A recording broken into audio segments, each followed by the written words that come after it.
us in the pledge of allegiance? That would be great. I pledge Allegiance to the flag of the United States of America and to the republic for which it stands, one nation, under God, indivisible, with liberty and justice for all. Thank you.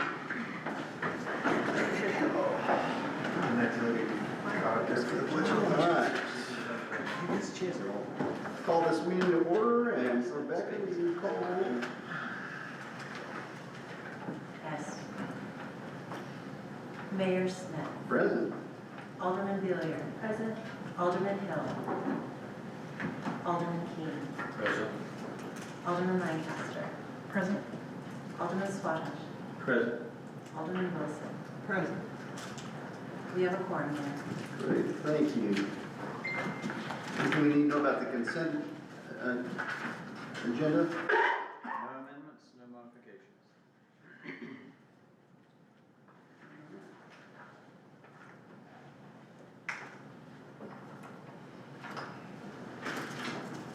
All right. Has everybody had a chance, I'm assuming, to look at the current agenda? Yes. Okay, let's do, can we get a motion for the current agenda? Make a motion that we approve the current agenda is written. I'll second. I have a first and a second. Alderman Villier. Yes. Alderman Hill. Alderman Keene. Yes. Alderman Lancaster. Yes. Alderman Swadesh. Yes. Alderman Wilson. Yes. Thank you. Wes, any current or outstanding invoices? No, sir. Nothing? All right. All right, next section, citizen input. If there's anybody that would like to stand up and talk to us or let anything known, please feel free to do so. Just give us your name and your address.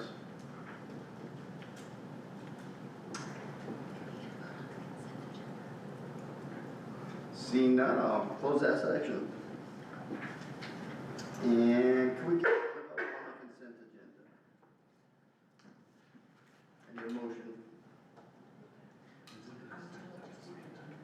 No, we did approve the agenda, but not the consent I agenda. apologize. I'll make a motion that we approve the consent agenda.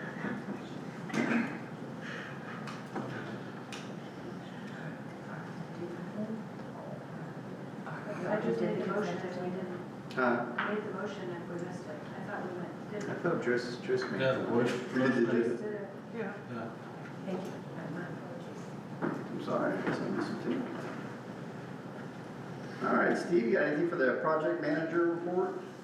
Yeah, with regards to the 94 lift station in Forest Lane to Springfield, Auditor Martin has submitted the construction permit documents to Missouri DNR, along with all the other interested parties, Greene County Environmental, Army Corps of Engineers, City Utilities, Springfield Environmental Services, MoDOT, Greene County Highway.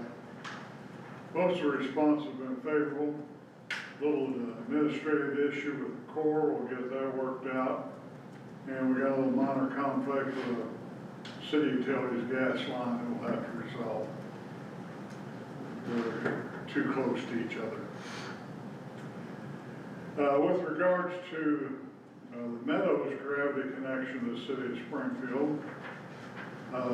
we are making progress on the trust documentation related to easements for the tract. And since I wrote this, I have received draft certificates for all of the trusts involved and been in contact with the family attorney. Once they get me the final executed certificates, then we'll proceed with closing on the easements.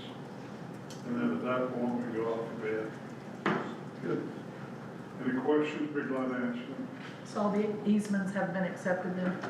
Pardon? All the easements have been accepted or granted then? Yeah, all of them have. In fact, even this 8th tract, as complicated as it is, we're all in agreement. We just need the legal basis and chain to defend the granting of the easement and our acquisition of it in the future. 10 years, 20 years down the line.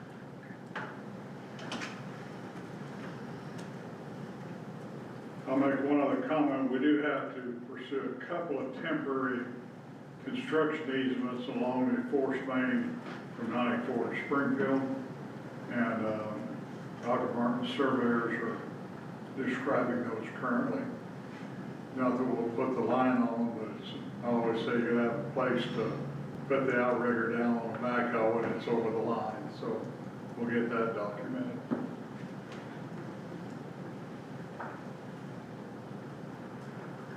Anybody else?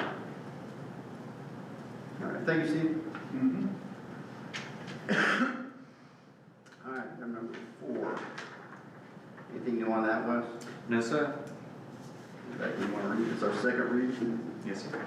An ordinance giving the mayor authority to enter into an agreement with Arrow for high-speed internet, VoIP service, and for Starlink Services LLC to be used as backup to provide phone and internet services for the city of Willard.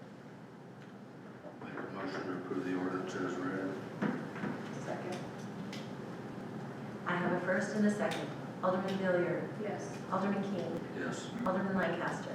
Yes. Alderman Swadesh. Yes. Alderman Wilson. Yes. Thank you. Item number 5. Would you like me to read that, Mayor? Wes, you have anything new and exciting on that, or is? No, sir. All right, good.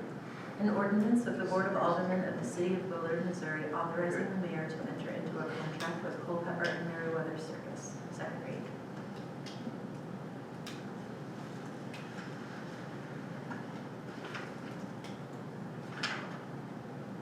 I'll make a motion to approve the ordinance as read. I'll second. I have a first and a second. Alderman Hilliard. Yes. Alderman King. Yes. Alderman Lancaster. Yes. Alderman Swadesh. Yes. Alderman Wilson. Yes. Thank you. All right, item number 6, resolution of support for Ozark Regional Legislative Priorities. So this one, I mistakenly alluded to it in my State of the City remarks, and then realized I hadn't actually put the resolution together, so apologies for that. The Chamber of Commerce out of Springfield is looking at regional advocacy and kind of advancing our region and area. That's an approach that's somewhat familiar to me from Northwest Arkansas. I have the Northwest Arkansas Council, among other things that push a regional approach to things. We have been hearing our voice heard as we've gone to these meetings, and Mike and I did attend one of their meetings where, as a group, we were able to go around and kind of mark what, as a group, our priorities look to be, roads, infrastructure, schools, education, things like that. And, their goal is essentially beneficial and positive to the city's goals here. What's good for the region is good for Willard. What's good for Willard is good for the region. So by signing this resolution, it just helps us to further work with and tie together to the region and try to make a beneficial outcome for us and our neighbors. So with your support of this resolution, it doesn't commit us to spending any money or doing any particular thing. It's just indicating that we support the mission and we support the goal, and then as we're engaged in those discussions, we will work with that in mind. And you want to vote for support? Yes, please. I'll make a motion that we approve this. Do we need to redo it? It's a resolution. Yeah, but you'd like for the record to vote, Okay. even though it's a resolution. Yeah, you already read Just so you show support, Okay. You read the title. and I read it. We can just have a motion So I'll make a motion that we approve the resolution as read. Second. I have a first and a second. Alderman Hilliard. Yes. Alderman King. Yes. Alderman Lancaster. Yes. Alderman Swadesh. Yes. Alderman Wilson. Yes. All right, item number 7, special events alcohol request. Is that you, Mike, the alcohol request? Or is that Jason. Jason? Or is it Jason? Why does everybody always think it's me when we're dealing with alcohol? You usually present all of the requests. No, that's actually me. Class 6 tap room approached the Parks Department specific to the Freedom Fest event and requested booth space at that event to sell their wares. Their plan, as they presented it, is to close down the downtown facility on the day of Freedom Fest and move their entire operation to Jackson Street Park. They have presented the insurance, the license, and completed the form that was signed off by Chief McLean.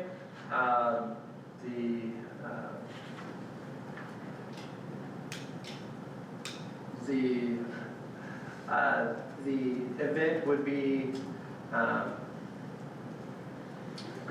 enhanced in a way by the acceptance of the special permit, bringing that to the event. They have demonstrated to be a good partner and have put the guardrail in place to have that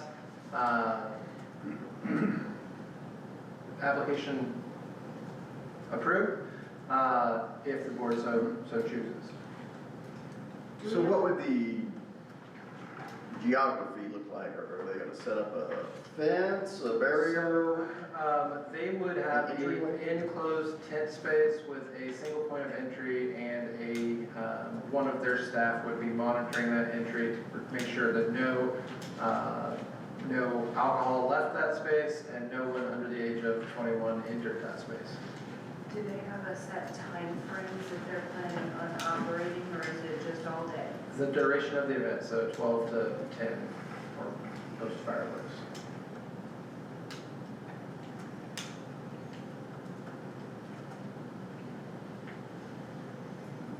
They were served alcohol at the Freedom Fest before. Alcohol has never been served at Freedom Fest. Wrong.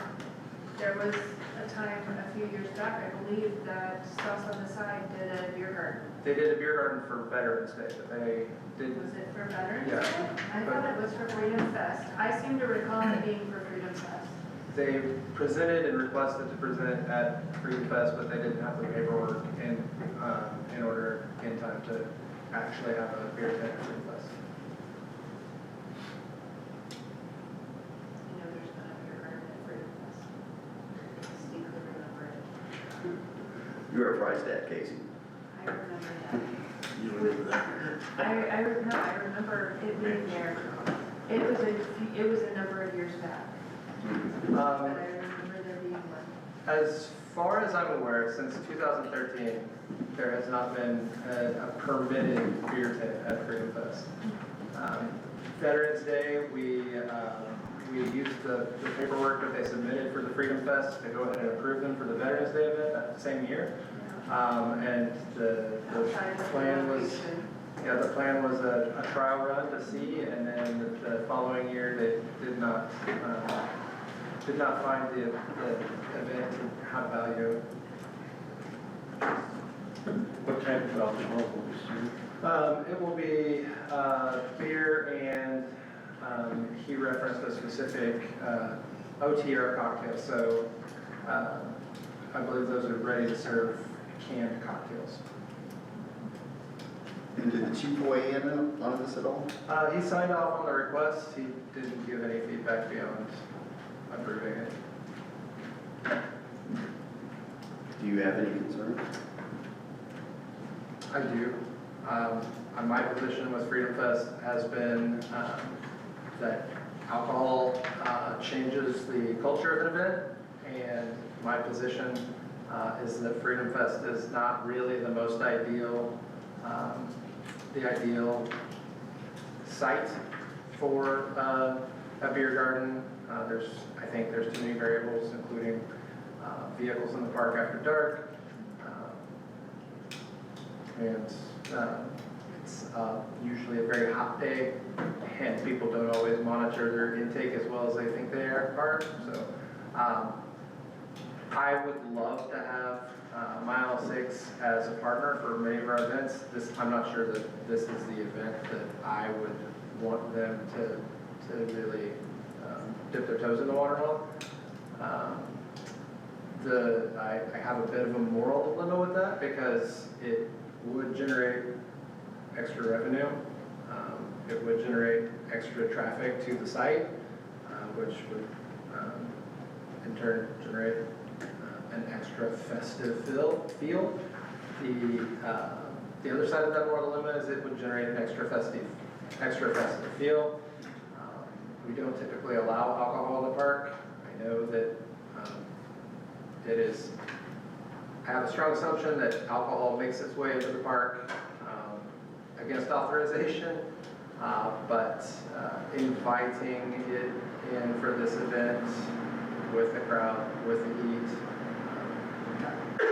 it would not be my first option. I would love to have them there, if I weren't in charge of it. Wes, you have any input? I think Jason summed it up well. It is kind of a moral element. Anybody else have any questions, inquiries? If not, can we get a motion? Either yay or nay? If we don't pass this, are they still going to be open that day for people to go to their regular location? Yeah, I don't see any reason why they wouldn't be open. Like I said, from an event organizer standpoint, it makes me very anxious. If I were just an event participant, I would wonder why the city didn't have Mile 6 participating. So I feel caught between that. You've got a potential for a brewery partner who wants to do an event in your park at the same time you're doing an event in your park. From that point, like, I would love to have Bruco there. As an event organizer, I will say, feel Bruco anxious. does a lot of events like this. They're well Yeah. established with the Yes. event type goings. So it's not something that would be unusual for them. No, it wouldn't be out of the ordinary, and I think they would do a fine job. I know they participate in many other events and have beer gardens or beer tents in many other scenarios and events. So like I said, if I were not the organizer, I would really want them there. As the organizer, I just have some heartburn about it.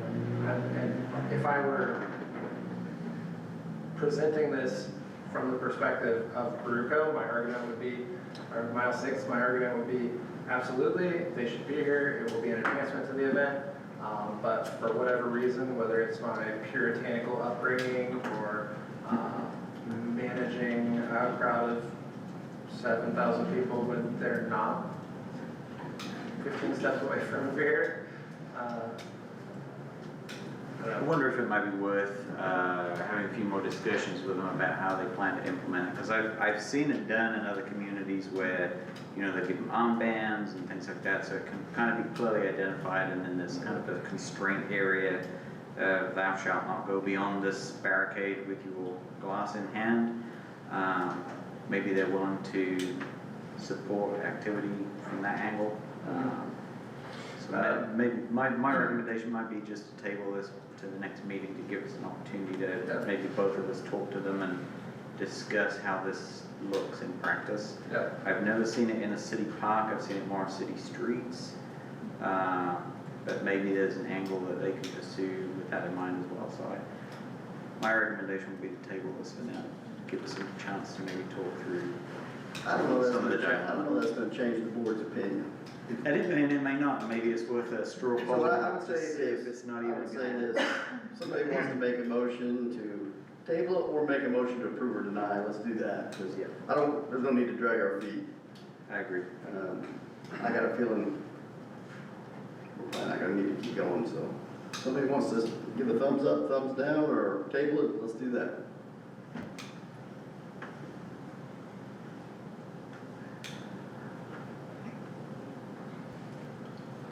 Make a motion, we deny it. Second.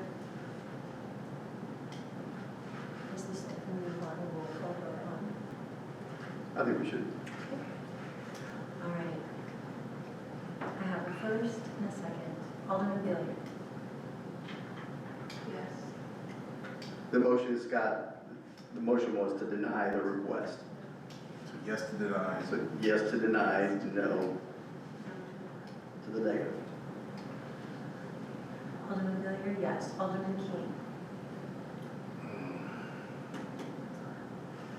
I'm gonna say no. Alderman Lancaster. Yes. Alderman Wilson. Yes. Alderman Swadesh. Yes. Thank you.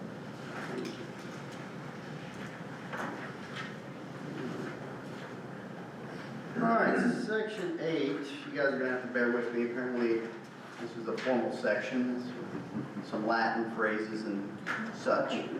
So, we're gonna do the best we can to get through it. Right, Rebecca? Yes. All right, so we're gonna do the announcement. We're gonna do the announcement of the election results first. Is that what we're doing? Yes, I'll read section 1 through 4 of resolution 2522. Now therefore be it hereby resolved by the Board of Aldermen of the City of Willard, Greene County, Missouri as follows. 1, that Troy Smith received a majority of the votes cast for the office of mayor and is hereby declared duly elected to that office for the term beginning on the 4th Monday in April 2025. 2, that Jeremy Hill received a majority of the votes cast for the office of Alderman Ward 1 and is hereby declared duly elected to that office for the term beginning on the 4th Monday in April 2025. 3, that David Keene received a majority of the votes cast for the office of Alderman Ward 2 and is hereby declared duly elected to that office for the term beginning on the 4th Monday in April 2025. 4, that Rachel Matheson received a majority of the votes cast for the office of Alderman Ward 3 and is hereby declared duly elected to that office for the term beginning on the 4th Monday in April 2025. All right, now what we need is a motion to accept the resolution. I'll make a motion that we accept the resolution as written. I have a first and a second. Alderman Billiard. Yes. Alderman Keane. Yes. Alderman Lancaster. Yes. Alderman Swadesh. Yes. Alderman Wilson. Yes. Thank you. Okay, so then I will adjourn the session. Oh, we need a motion to adjourn sine die. Okay, so I'll make a motion that we adjourn sine die, isn't that how it's pronounced? We got a couple different, we got a couple different opinions about how to pronounce it, so. The fancy Latin word. The fancy Latin words. There we go. I'll do the easy part, I'll second it. Wait, I'm sorry, who was first? Casey. Casey. All right, I have a first and a second. Alderman Billiard. Yes. Alderman Keene. Yes. Alderman Lancaster. Yes. Alderman Swadesh. Yes. Alderman Wilson. Yes. Thank you. We've already done that.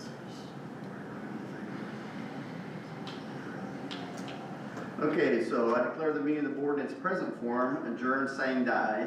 Thank you, Alderman Swadesh, for serving our city on the board in the past 3 years. You may take your seat with the public. We look forward to serving the city in other capacities in the future. Before you go, let's all say thank you for the time and the effort and the commitment that you've given the city the last couple of years. It's often not fun, but you stepped up to the plate and did your part. So we appreciate you. We thank you. Thank you.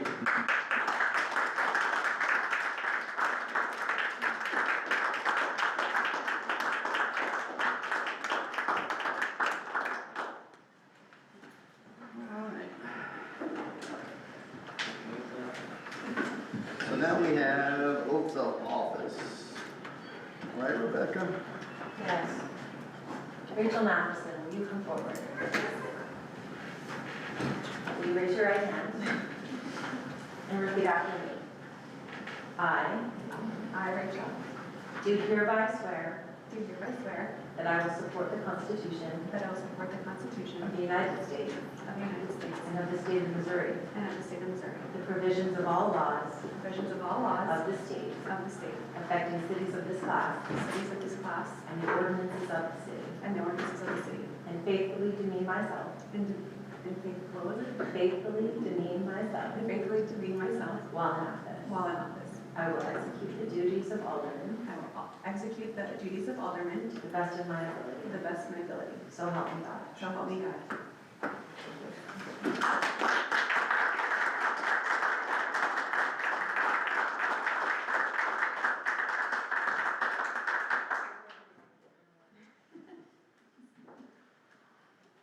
All right, Rebecca, did you decide if I was gonna have to be separated from the others?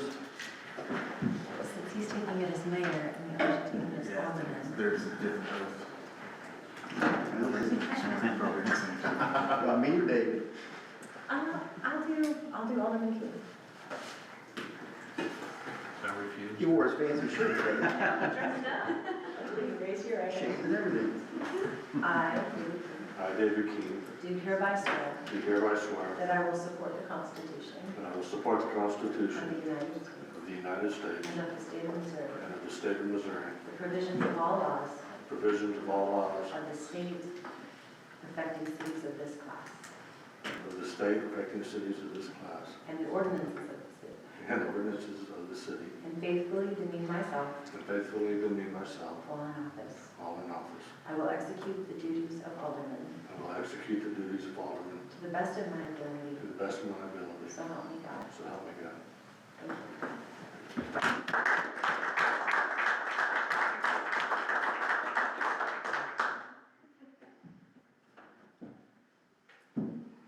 I, Troy Smith, I, Troy Smith, do hereby swear do hereby swear that I will support the Constitution that I will support the Constitution of the United States of the United States and of the state of Missouri, and of the state of Missouri, the provisions of all laws the provisions of all laws of the state of the state affecting cities of this class, affecting cities of this class, and the ordinances of the city, and the ordinances of this city, and faithfully demean and myself faithfully demean myself while in office. while in office. I will execute the duties of mayor I will execute the duties of mayor to the best of my to the ability. best of my ability.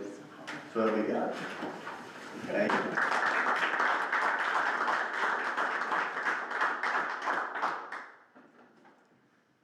All right, moving along. Okay, as mayor, I will now call the new legislative session to order. Rebecca, if you will take roll.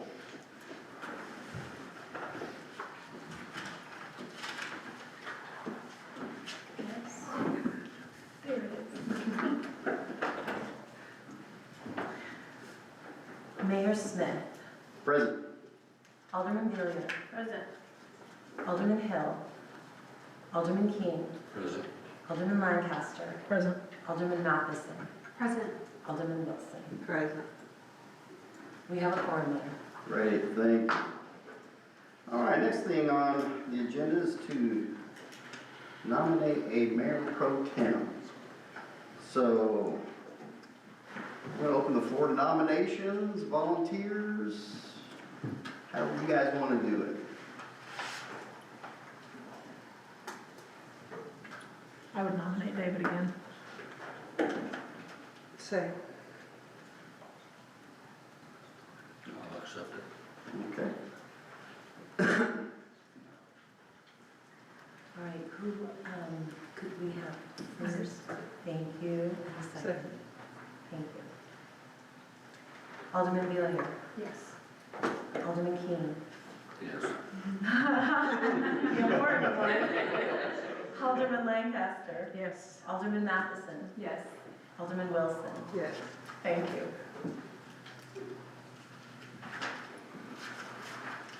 All right.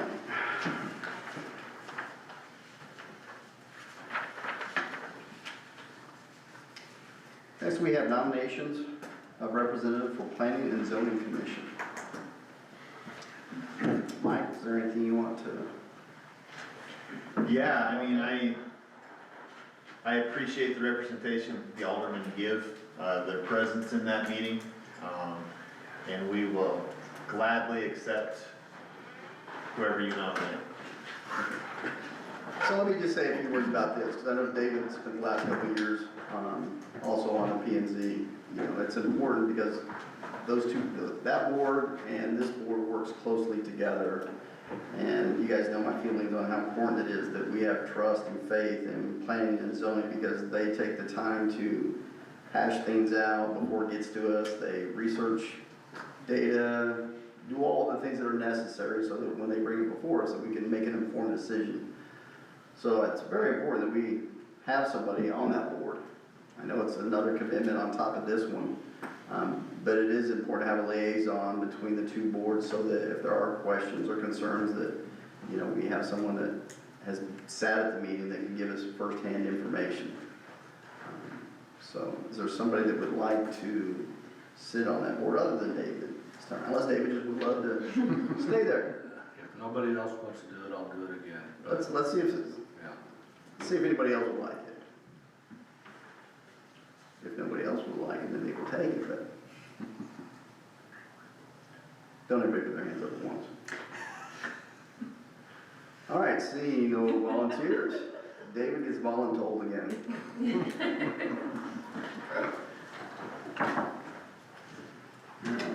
So do we need to vote on it? We Yes. do need a first and a We need second. a So motion I'm to going vote. to nominate, or make a motion that we nominate David for planning and zoning liaison. I will second that. I have a first and a second. Alderman Villier. Yes. Alderman Hill. Sorry. Alderman King. He has to recuse himself. You can't vote for yourself. Oh, sorry. Alderman Lancaster. Yes. Alderman Matheson. Yes. Alderman Wilson. Yes. Thank you. All right, thank you, David. All right, the next one we have is a nomination of representative to Economic Development Task Force. Anybody want to have any input on what that position might look like or what that will entail? I don't think there's a lot of activity on that yet, but I have a cunning plan, so whoever wants to be part of my cunning plan. I'm happy to volunteer to sit on that I one. like it. All right. Make a motion that we elect Casey as the representative of the Economic Development Task Force. I have a first and a second.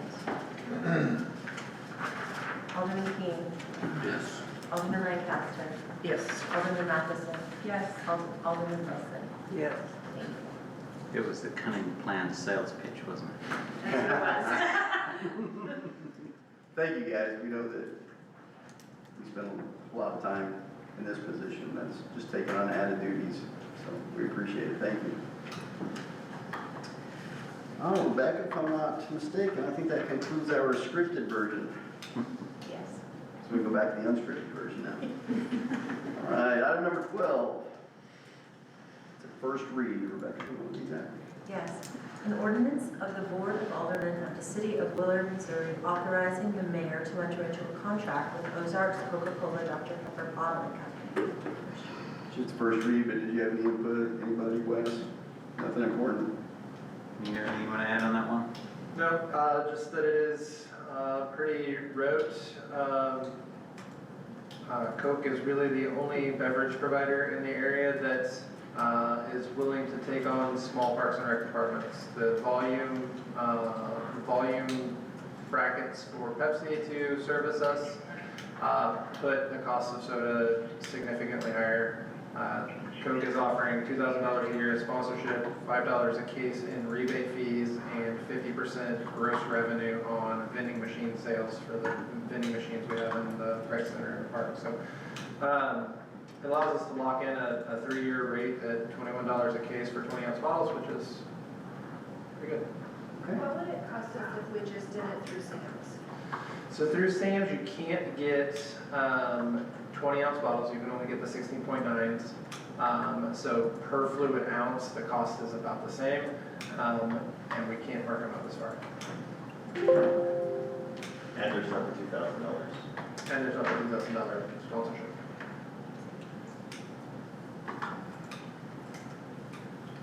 Do they service the vending or do we? They do. Does that sponsorship go to? It is unearmarked, so it generally comes into the advertising revenue, the way most of our sponsorships do come into advertising revenue, and then it just comes into the big money pot that we collect our funds into. We had a fairly strong concession year last year as well. We spent $20,858, and we brought in, it's in from me already, $33,947. Previous to that, we're earning about $36,000, $34,000 over the last couple of years. 2021 was a low year, $26,000, but of course the expense has been low, but it is a revenue generating part of parks. Including tax revenues? Hmm? That revenue generating includes tax revenues? According This- to the sheets that we got, Oh, I'm just looking at the concession line items, I'm not looking at anything else. I'm just saying, And it's all collapsed on me.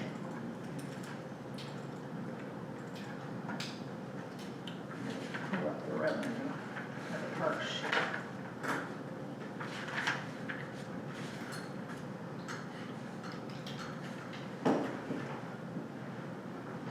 According to this sheet, if you don't count tax revenue, it generated $35,000 in revenue and cost us $49,000.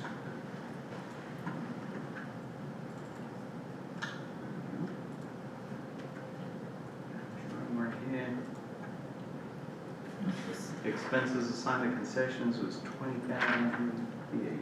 Well, you have $28,000 in labor in that as well. Oh, you're including the labor in it. I'm not, this is what was generated to,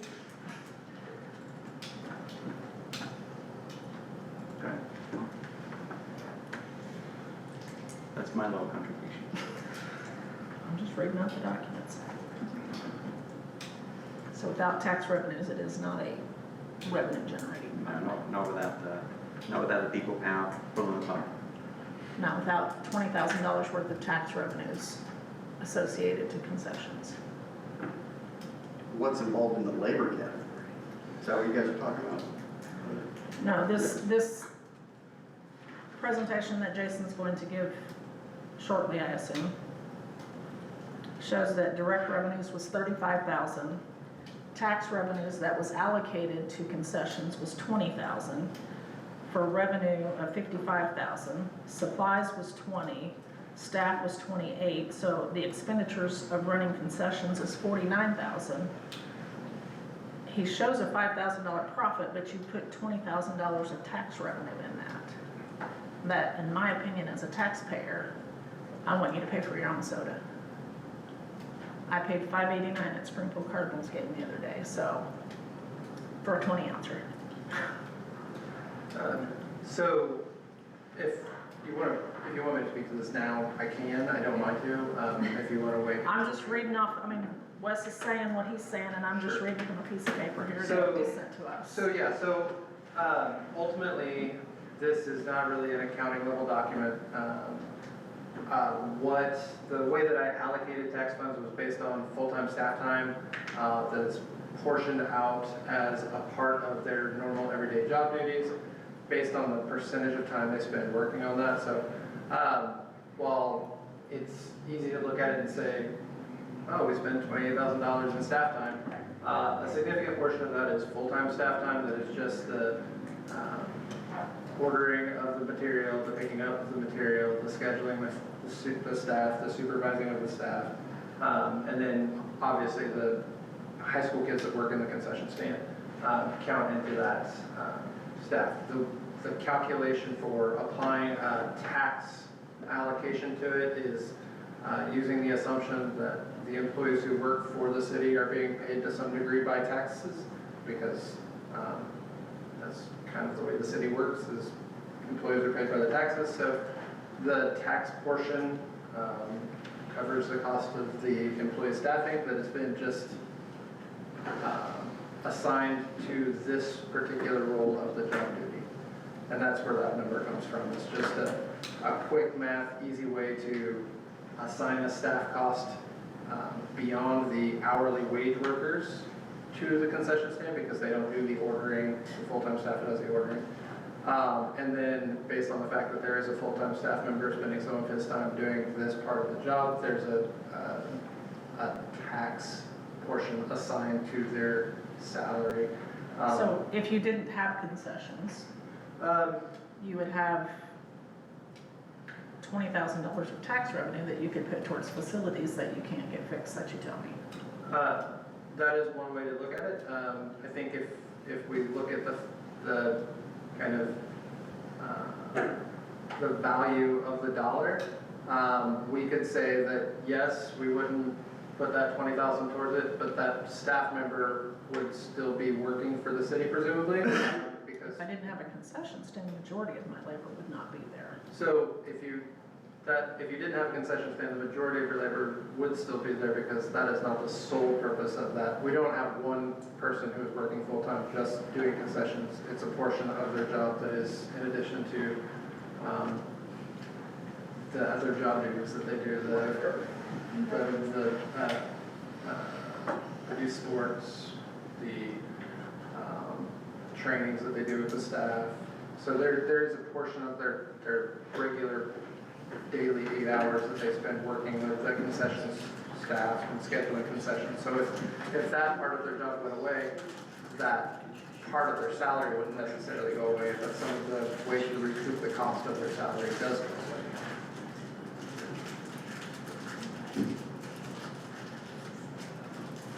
So she could, she won't. Okay. Joyce?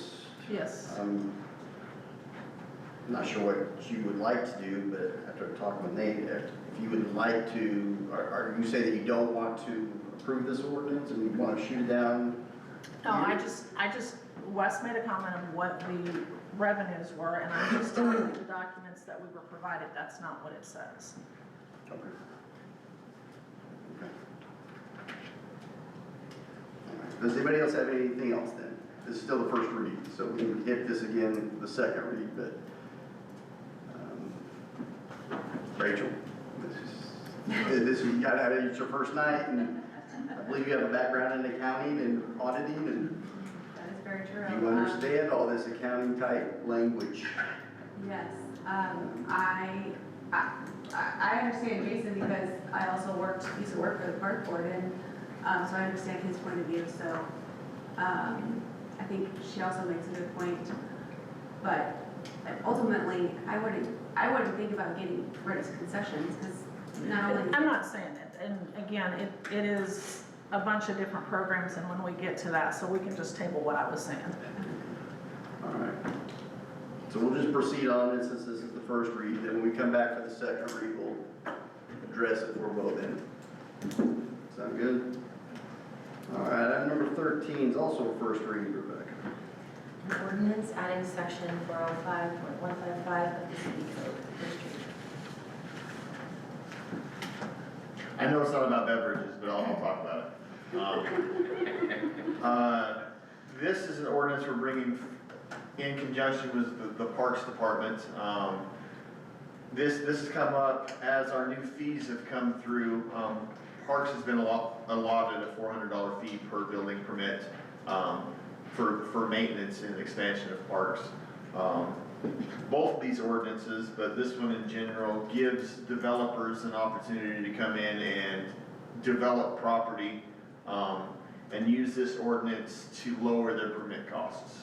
So they can come in, if it's a regular zone parcel, they can come in and say, hey, I'm R115 lots, but I'm gonna put in some parks and some connectors for these parks, and this is what my cost is gonna be, and I'm gonna take $400 per house off of my permit fees.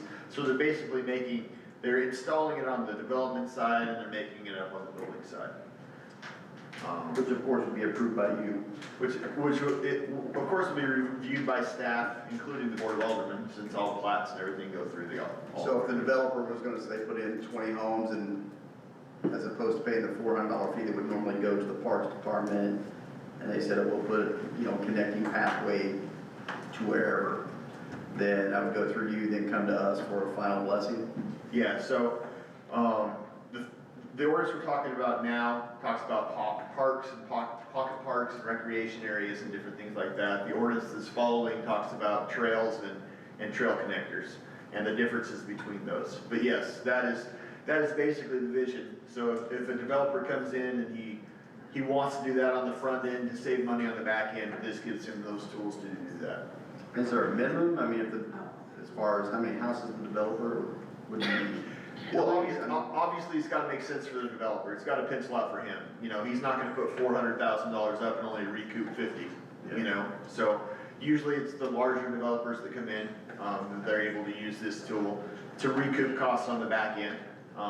And most developers don't develop and build, you know, so, just the ones that, you know, do that. And I guess it could be a selling point for the developers that don't, you know, that just develop land and sell, that'd be a selling point to a builder coming in saying, hey, we've done this for you, you're gonna get cheaper costs, that could drive the value of his lots up also, so. What exactly is a pocket park? Is that a specific size? Is it limited in size to become a pocket park? Well, if you look at Willard's parks right now, they're big.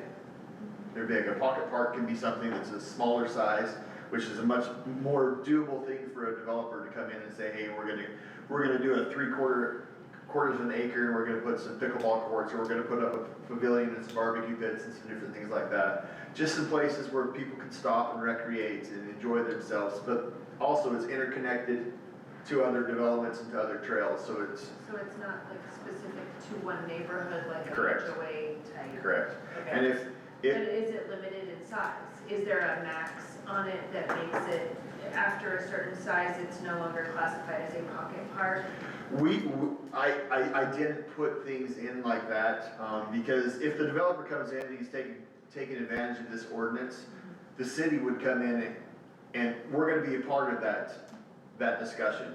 So if we're a part of that discussion, you know, the city would, if the developer deeds that over to the city would maintain it as a park themselves. So we're not gonna say you have to do a certain number of square footage per house? Like it's $400, it's a $400 fee per permit, so if you, like you said, 20 houses, would that be a certain amount of square footage? Yeah, like anything in development, we have ordinances that define recreation. So if you're doing a mixed use, it is defined that you will have 200 square feet of recreation per dwelling unit in your mixed use. That's defined in the ordinance. Right. We're not defining this. What's defining this is the developer's gonna come in and say, look, this is the cost of my land, this is the cost of my infrastructure, this is the bottom line, I wanna recoup that cost off my building permits. So, of course, we're not gonna, it has to work on both sides. It's gotta work for the developer, it's got a pencil for him, but it's gotta work for the city too. We don't want off sections of land that's not usable, that's not, So how do you determine that a $400 fee is balanced out by however much land? no, he's not giving the land, they're doing the whole, Or doing a yes. park. But how do you Yeah. make that value comparison? That's, How do they make that value comparison? Because what they might see as $400 worth, we might not see as $400 worth. and that's why we have the planning commission. Because we go through all of these details and we go back and forth with the developer saying, hey, we have concerns that nobody's gonna be using the sand volleyball pit, you know? The city doesn't wanna maintain this because we don't think that it's gonna get the use. So that you have some back and forth and everything like that, but ultimately, it has to be something that the city's willing to maintain, and we think that it's a good idea. And it has to work on the developer side also, because, I mean, if it costs more than it's worth for them on the back end, it's not gonna work. So, so yeah, there is some give and take, but that, you know, I mean, that's what development is, you know, we're giving and taking, yeah, it's just cooperation. That's what good development is collaboration, so. So who, would you be maintaining it, or the parks be maintaining it? If it's installed according, yeah, so, it's gonna come up on the plats, you know, they're gonna come in and say, hey, this is a recreation area, we're going through and using 405, 155, and this is our total cost and everything like that. It's gonna go through the planning commission, it's gonna go through the board of aldermen, it's gonna be platted and accepted, and that's basically where they're gonna get that number. So they'll go through and say, okay, 79 homes, you get a discount on 79 homes, and then your costs are met, and it's regular business. So it just depends what's installed. I mean, I think what she was asking is, do they then dedicate that part to the city? yes, so if it's agreed upon, it would be dedicated to the city and the city would maintain it. You personally? Yeah, if you wanna put me on a mower, I would gladly do that over most meetings. Would there be any potential to take that revenue and augment a current standing park with that revenue? So we do have an ordinance coming through, that does just that. It allows developers to come in. I don't wanna talk about the mixed use because we've talked about it already, but, it does allow the developer to come in and donate towards existing parks and projects that we do have. So if we have some needs in Jackson Park or Miller Park, a developer could come in and not necessarily donate land in his own development, but he can help with future projects in Miller. Okay. But that's upcoming. May 7th, joint work meeting, be there. Future tweaks. Future tweaks. May 6th. May 6th. Thank Don't you. show up on the You Sunday. need to start getting your numbers straight. Someone get this man a I'm a work in project, David. If I gotta be on the P and Z again. I'm a work in I want- progress. All right, item number 14 is also a first read.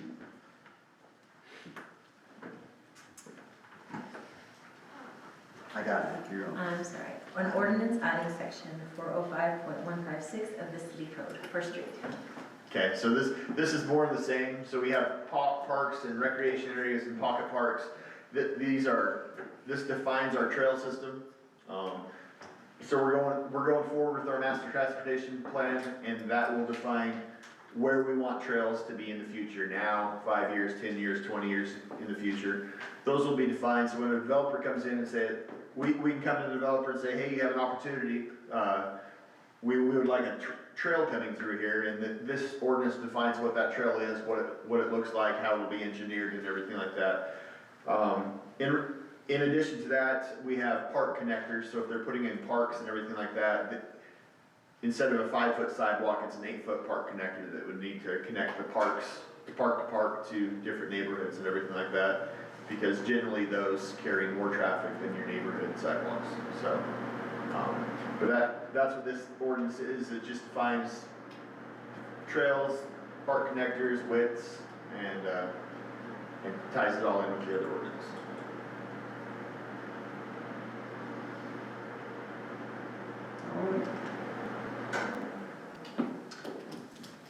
Next section, Parks Program Reports and Financial Update. Yeah, number 15, 2025 Revenue Reports and Summary. Thank you. There is a lot of information there, so I have your stuff I can put up. You can Okay, tell me great. what you want to refer Can to. you put it on our screens, Wes? Yeah. Let's, I'm going to assume that the parks, the summary sheet has already been reviewed, so I'll read that Word document.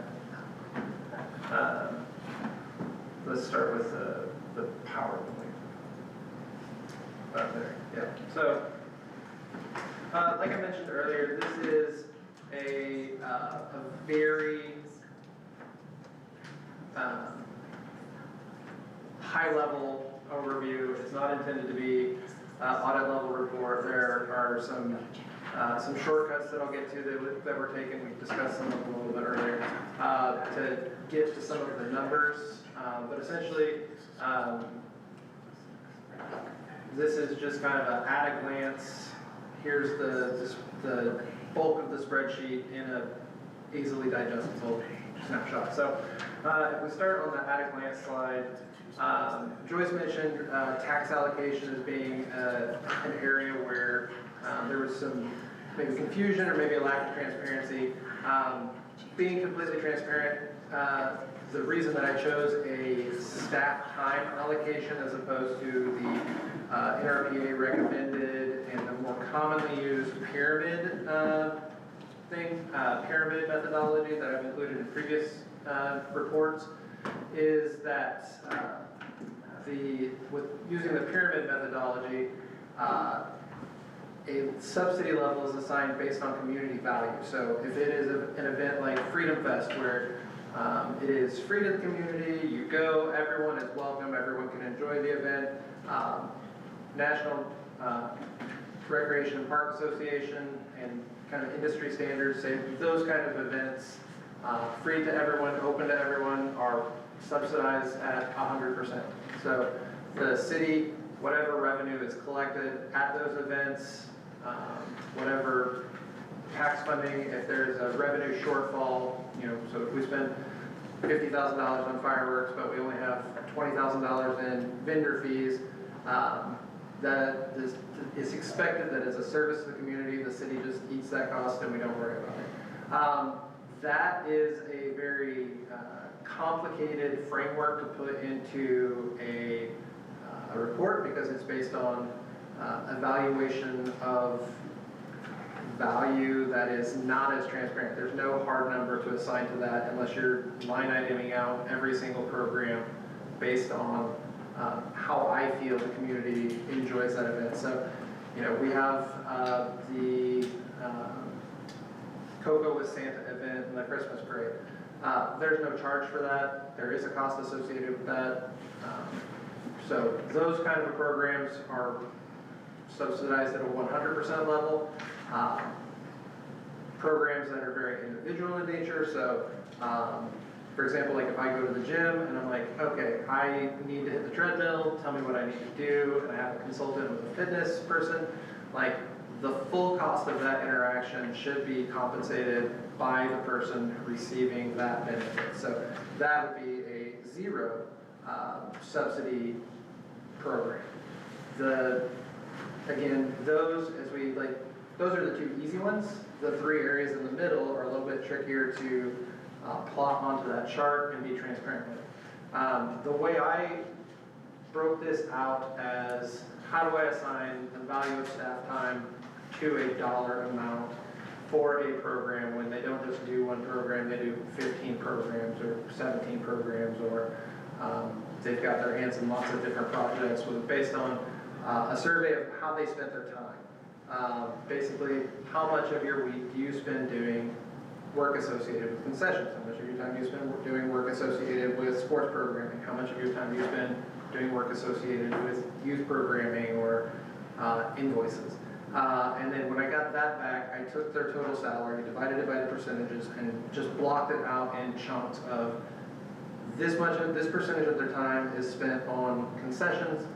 This portion of their salary is going to be budgeted into that tax portion, because it's an easy number that you can put an actual number to instead of just well, this program did pretty well, but it didn't make, so we're gonna assign a 30% subsidy on this program and a 17% subsidy on this program. So just for transparency's sake, the allocation of tax funds was based on percentage of staff time spent doing that. So using that, there are some rounding errors. There are some areas where it looks like it's just we spent $20,000 on concessions out of the tax budget. We don't actually itemize out the amount of tax funding that goes to a particular program. It was just an easy way for me to put numbers on paper to make a presentation that we could go over and visit about. So youth sports and youth camp are two programs that take an immense amount of staff time. There are almost 1,000 kids that participate in our youth sports every year. There are about 850 registrations for youth camps every year. So those take a lot of staff time. Those are big leads. So for that reason, those programs were assigned a larger portion of tax revenue just to account for them. So On that note, the largest expense line losses are facilities and fitness, maintenance, grounds and administration, and the swimming pool. Facilities and fitness, those programs look like they're loss leaders because they are, if you put those into the pyramid methodology, those are very near the bottom, so available to all. Not necessarily intended in the grand scope of things to generate revenue. And we have the added value of, we have a COP on our rec center and swimming pool, so we have a debt load that we're carrying there. So there are high labor loads. The fitness center needs someone there to operate, to be open.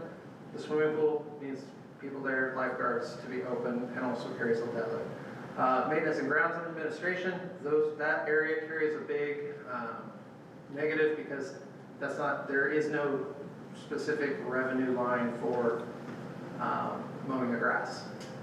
So we can move on to the next one. So the revenue and expense by program, using that very rough framework that I lined out, this is kind of how everything shapes out. The total expenses are based on staff percentage time allocations and the corresponding percentage of tax revenue that was generated assigned to those roles. So, like, for example, advertising, total expense $70,000, net revenue $21,000. Again, it's very rough calculations just because the value of advertising is hard to quantify.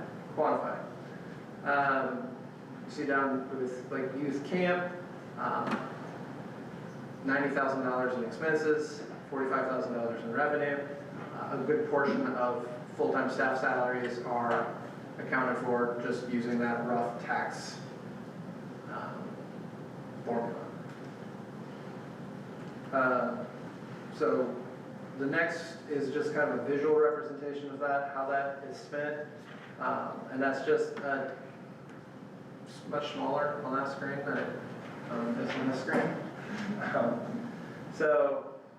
Essentially, that is just a visual breakdown of how much of the city's or the Parks Department's fund is spent on each category. So 40% of the total parks annual budget is spent on maintenance, grounds, and administration, 25% on the swimming pool and pool associated programs, 17 on fitness and facilities, and then those smaller chunks.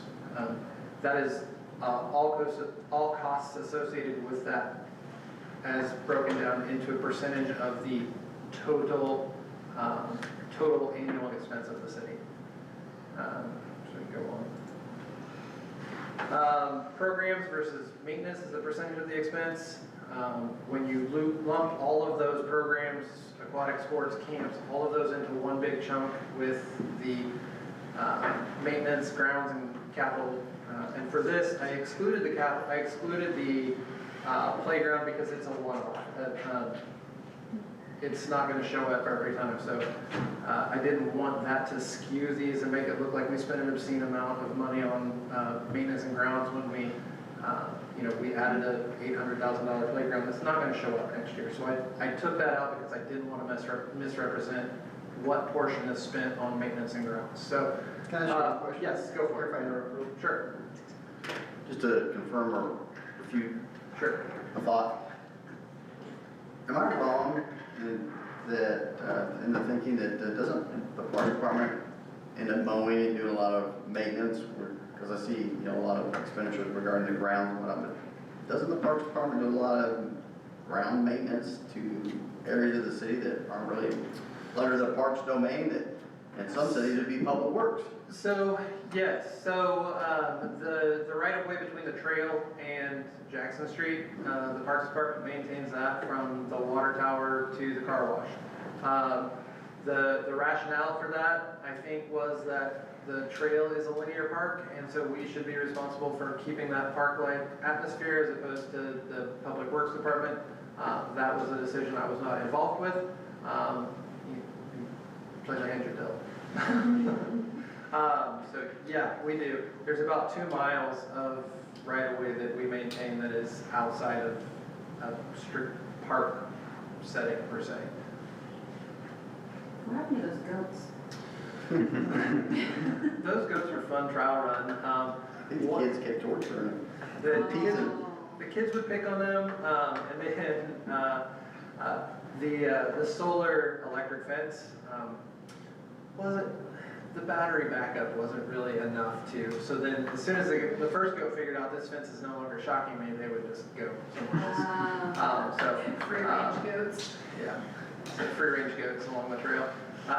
And that was a partnership with Greenways and a local goat guy. It was like, yeah, sounds like fun, let's do it.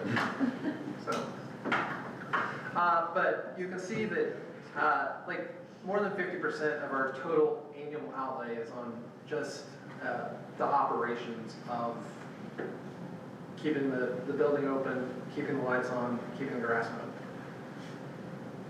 We can go on to the next. So this just kind of breaks down again the revenue, the tax revenue rationale that I use. Again, completely imperfect. It's not intended to be a base level, like we're getting in the weeds on this, of this is exactly how we do it. It was just easy, throw it down on paper. This is a way to calculate for staff percentage time and then budget that according to percentage of time spent using tax funds, because I did reach out to some of my local peers, talked to Republic and Nixa, and they both said, well, Nixa doesn't have a tax for their parks department. And Republic said, yeah, we just spend it. It just comes into a big pot. We don't allocate the tax funds in any particular way when it comes in. We just say, this is funding for the parks department, and we spend it. We don't think about the line item of, we're spending this much tax revenue on this particular project and this much revenue when it comes to staffing. So, Do you have any idea proportionally how we stack up against the other cities? in terms Are of, we spending about the same proportions on the pool, the grounds? Because Because I know Republic used to up their pool, and that was a big public outcry about that. So I did ask about the Rush Aquatic Center, and they funded that largely with the capital improvement sales tax that they've been banking. They get to take advantage of the quarter-cent Greene County Park sales tax, which we also get. They get to take advantage of, they have their own quarter-cent sales tax. They have a railroad tax because the railroad runs right through there. And they have a substantially larger commercial district than we do. So the share that they generate with their own in-city taxes is much larger. And then because it's based on the total breakdown of Greene County sales, they get a larger portion of that as well. So when Greene County splits that off, it's based on a percentage. So they do well with their taxes. Nixa uses a different operating model, one that I've been working with Matt Krause, who's the director at Nixa, to try to emulate here, because we have some taxes, but we don't have the economy of scale that Nixa has. They're a much larger community, even though they don't have taxes. The $40 fee that they charge for their sports programs, they have 3 times as many participants. So the fee that they charge goes farther because there's that economy of scale. So I don't know if we have any questions about this or anything so far, but.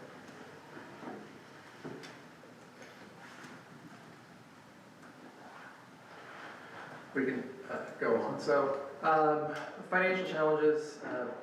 Joyce mentioned that I complain we don't have enough money to keep our buildings and keep our maintenance up the way we should. Real estate and sales taxes haven't kept pace with inflation. We know that is because, like, when people are feeling strapped, they spend the same amount of money, but they buy fewer things. So, and they usually go outside of our local economy for those savings. The program fees, we're kind of, we are that small mom and pop shop that can't compete with Walmart, because Republic has a a larger tax base. If they wanted to put Willard Parks out of business, they would just run their programs for free for a while, bring everybody over there, and we'd be done. We're kind of, we have to be competitive with the fees. And then we have some expense issues that we're facing. Minimum wage, problematic. Insurance, rising premiums. Building and grounds maintenance, our rec center was built in '97. Our aquatic center opened in 2009. So we've got we're starting to see some of those longer term costs. 2002. For the rec center? You know, you're right. I was thinking about the date on the blueprints that I have in my office and yes, you're right. It was, you're right. And then fuel costs, obviously everybody knows gas prices have gone up. Not normally, well, wouldn't necessarily be a problem because we don't spend a lot of time driving around, but we do spend a lot of time on mowers and mow 2 miles of right of way and 80 acres of parkland. As a side note, just because it's a neat bit of trivia, Nixa only maintains 67 acres of parkland. They recently had a larger park donated, but they don't maintain it yet. It's not been upgraded. So, what we're doing so far, we are applying for grants. We're looking for money that comes from outside of our environment. Working with public-private partnerships, the Better Together Playground is a great example of that. We were able to get a significant portion of that donated by a group that also worked to get grant opportunities and do that. And then we're looking at enhancing the marketing, getting more people involved. We're sending flyers out to Morrisville and Ash Grove and Walnut Grove and trying to entice them to our programs. With Apogee and ThrillShare, we've started scheduling Facebook posts to go out to where we're posting 2 or 3 times a day, every day, to really try to recruit that new folks. We can go on to the next one. And then the solution. There are a lot of for juggling, there's a lot of balls in there here. Increase commercial and retail sales, 2 ways to do it. Spend more local, and then have more local businesses. Our community is fantastic at sponsoring events for us, especially for us. We really take advantage of that. We've got a lot of great partners. And then we're working to expand out into even north and west Springfield to capitalize on some of that. Because, the Willard School District is part of the One Willard and also is in the west side of Springfield all the way over to Bypass. So we're trying to get some of that in. And then, we are seeing some growth. We're kind of in that pinch point right now where we're adding participants in our programs. We're having participants ask for more programming. And also, we're not to that economy of scale yet where that really makes a major difference for us yet. And then, like Mike mentioned earlier, having new residential developments, including park funding in their planning as they go. So that's not all that we do. There's cost-cutting options. That is always something that we are working with. So energy efficiency, we were really ahead of the curve. The rec center went all LED 2014 or 15. We're working on switching out most of our lighting at the inside of our pool to be LED, the outside. Those are currently not LED, but the upgrade to LED for that size lights is a little bit, that's a capital investment we can't make at this point without some of the programs that we took advantage of when we redid the rec center. having more volunteers do our work. You may have seen the volunteer report we sent out mid-March maybe, that just quantified the value of volunteer labor that we took advantage of, either through donations, time contributed, and then in-kind gifts. So one of those that was a big contributor to that was the labor for the excavation of the playground was donated at no charge to us. So you know, those are areas where we're looking at cutting costs. You know, we have programs that have, you know, we are kind of in a one and done on a lot of our programs. So you've got a great program idea, awesome. You run it once. If it doesn't generate enough revenue, and it doesn't fall in that this is 100% should be open to the community, it gets axed. So one example that I am embarrassed to bring forward, but I think is a valid thing to bring, is the after-school program. But I said, this is going to be great. Like, there are kids just waiting to come to this program. I really thought that was going to happen, and then all of a sudden, no, they just didn't enroll for whatever reason, and we have cut that program because it was not right-sized for us. Another program is our spring volleyball. We were looking at the numbers, and there's not enough kids to make that make sense. So this will be our last spring volleyball session for a while, unless our numbers skyrocket again. Our fall volleyball is a better attended session, so we'll keep that one, and we're 86 in the spring one. So there are programs that we're cutting. When we get into the nitty-gritty of what programs we look at cutting, obviously the ones with the largest overhead or the smallest revenue return are likely to be the ones. Unfortunately, those programs are popular with certain groups of people. You know, our senior fit program is led by a volunteer, and so it's probably safe, but also it doesn't generate any revenue. It takes up gym space, and there's not much revenue line there. And that is one that has really grown in the last 2 or 3 years.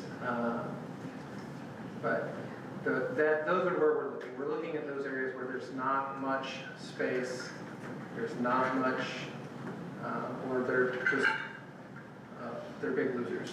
And we're looking at reducing those. So I am happy to take feedback, answer questions,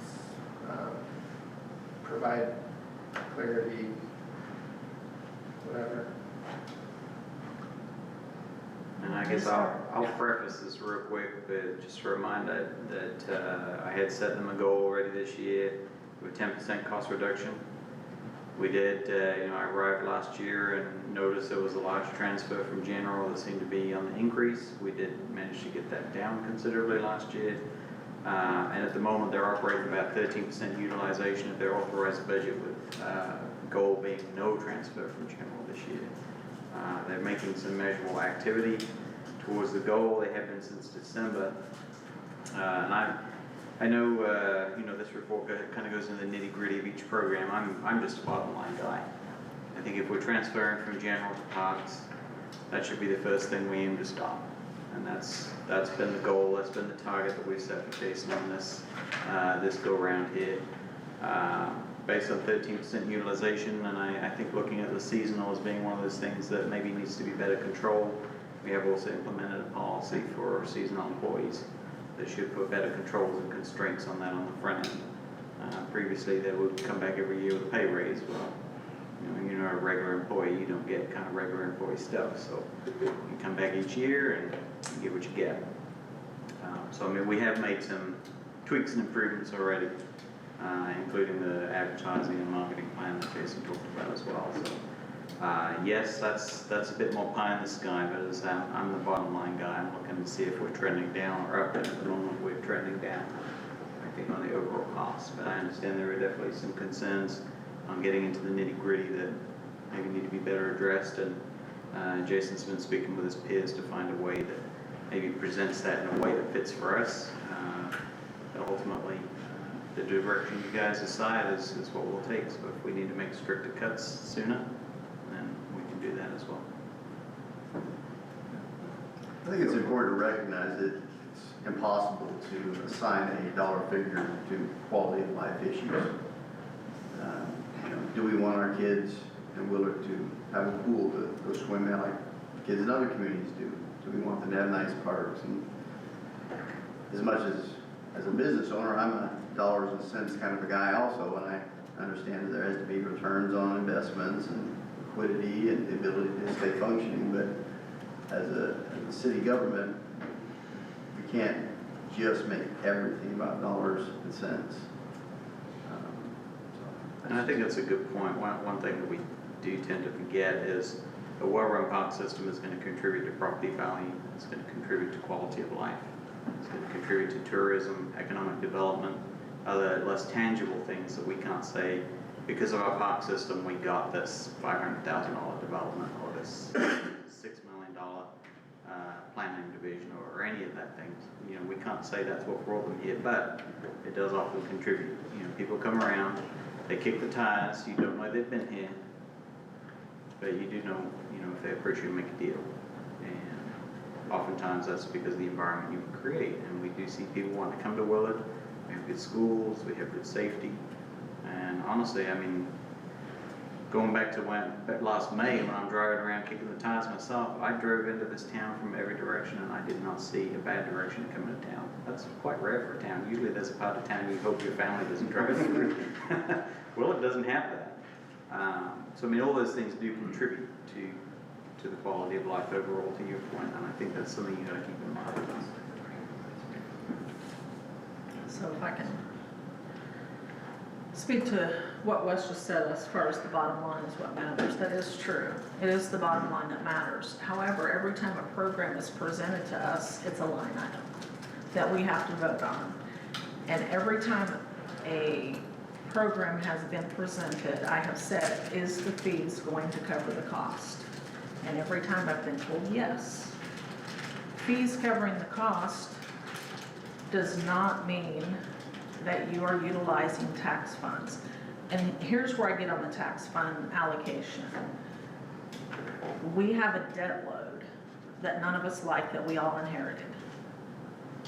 That debt load, would that not be where the tax revenue should be generating or should be going towards?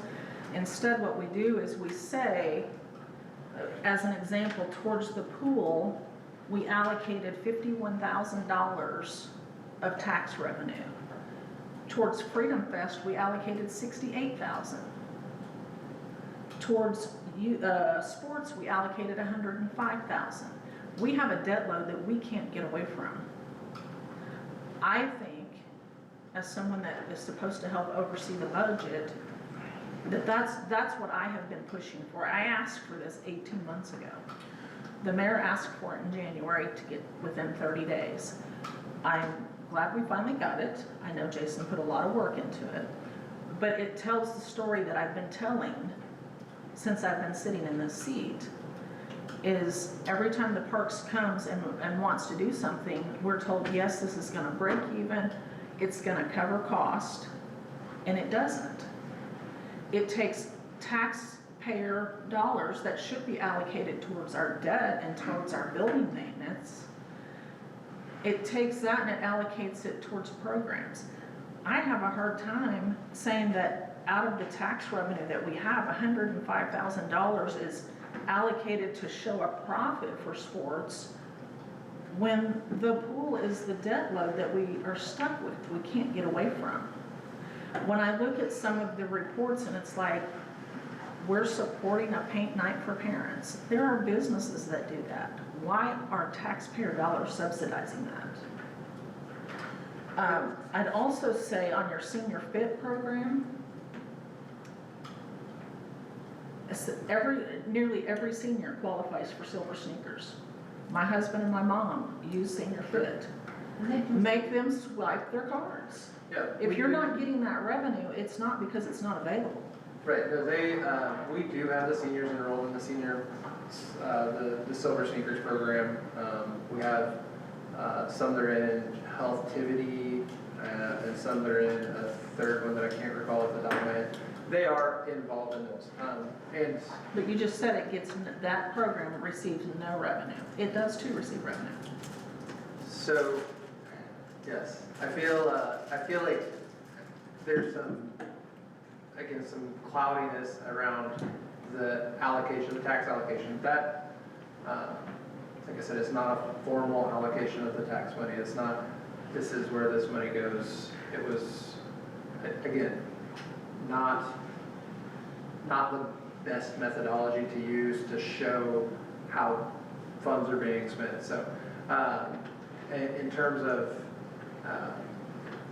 the revenue generated by seniors, by the Silver Sneakers program, that revenue does offset some of the staff costs, some of the building costs, some of the utility costs.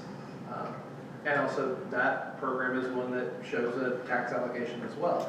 And to your point about the pool, that was an oversight on the tax allocation, because when I was allocating taxes for all of the programs, I combined the whole, the capital improvement sales tax and the general sales tax that we collect into one lump sum to allocate that out through percentages. And the way that really should have happened is by allocating all of the capital improvements tax to the rec center and the aquatic center, because those are the two where ostensibly we're spending that capital improvements money to carry the debt.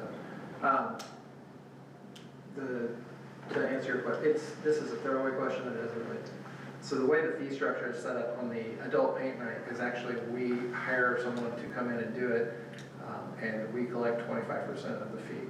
So there's no cost associated beyond space time for that adult paint classes. So the city's not taking on a debt for that, a debit for that. So, and like I said, like, you're not wrong. There are definitely some gaps in here. The biggest gaps are probably in the presentation of the report more than in the actual program versus revenue. So the sales tax that is not the capital improvement specific sales tax is being spent on programs and maintenance and building care and certain degree staffing. The capital improvement sales tax is being spent on aquatic center and a new roof for the rec center and the debt service load. You know, that amount of money is less than the amount of debt that we carry. So like I said, it's not a perfect report. It's not meant to be an accounting level report, because I'm not an accountant.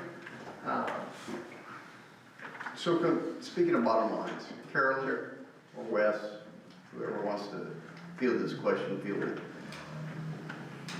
Can one of you give us a bottom line of what direction are we headed? I mean, I know we're having a reduction in the amount of money coming from general to parks. It's beginning to be reduced. But if we continue down this path, in 2 years, 3 years, 5 years, where are we?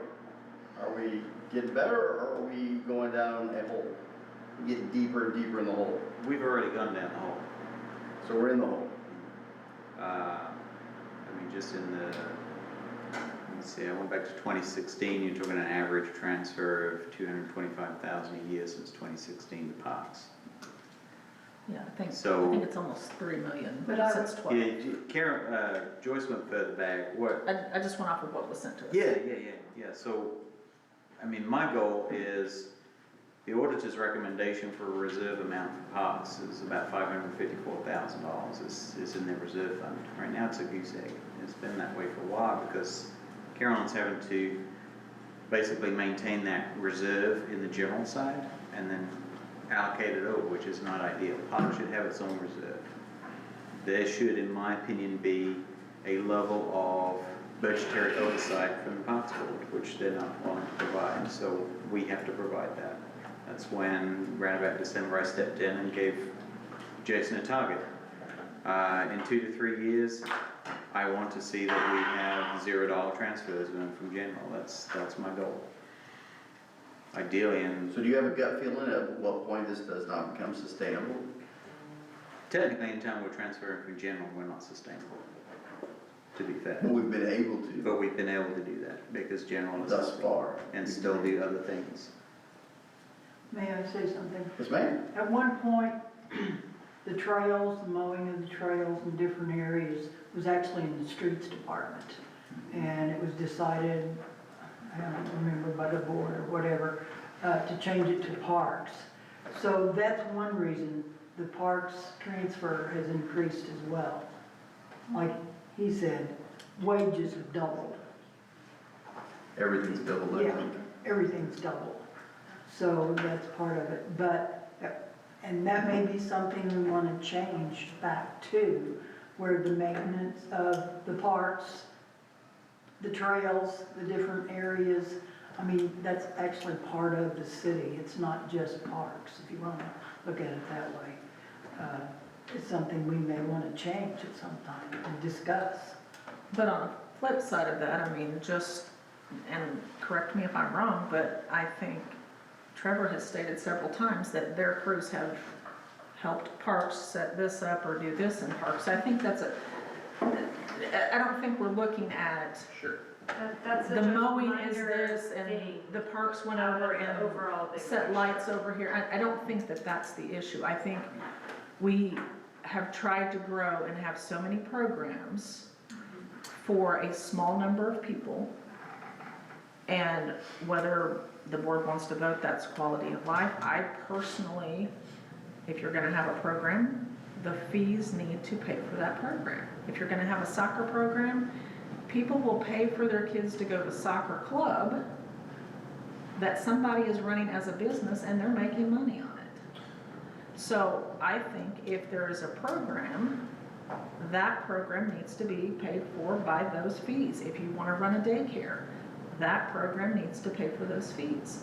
And I get at some point, if we're ever the size of Springfield, that Sparks subsidizes for families that struggle and have to have their kids in after-school daycare.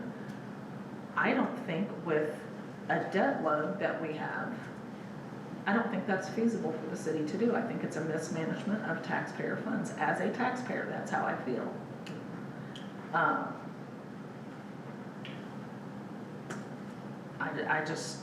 I think that we, and maybe it's the way that it's presented, I don't have any maintenance fund and the pool is the drain. I don't think the pool is the drain. Yes, the pool is a huge expense. Sure. But we have all these other expenditures that, and I think this is where, again, I've asked, is this covering the cost? And I've been told yes every time. So I don't feel like it's been honest and straightforward in the past. But when I ask that question, that's what I'm asking. I'm making the votes based on what you tell me. And when you tell me, yes, it covers, and I vote yes, and then I see, well, we're pulling tax revenue that could have gone to pay for pool stuff to subsidize this, it's not right.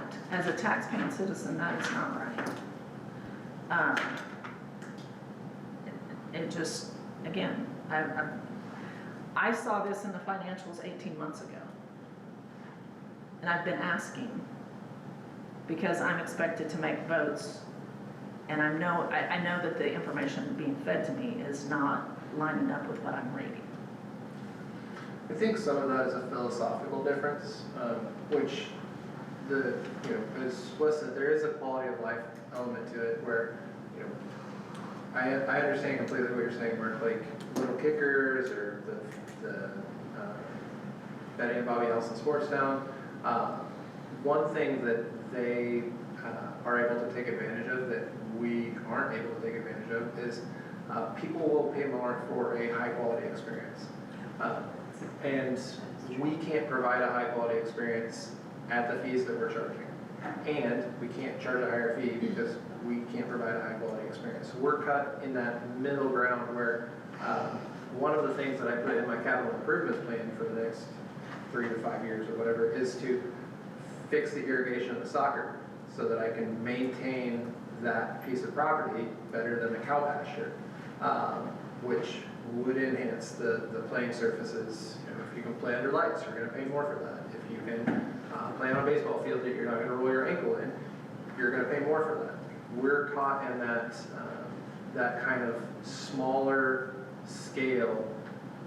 We can't charge the rate that people are willing to pay for a high quality experience because we can't provide that high quality experience. So we are operating, and my staff have talked about this, and I've talked about this with other parks departments.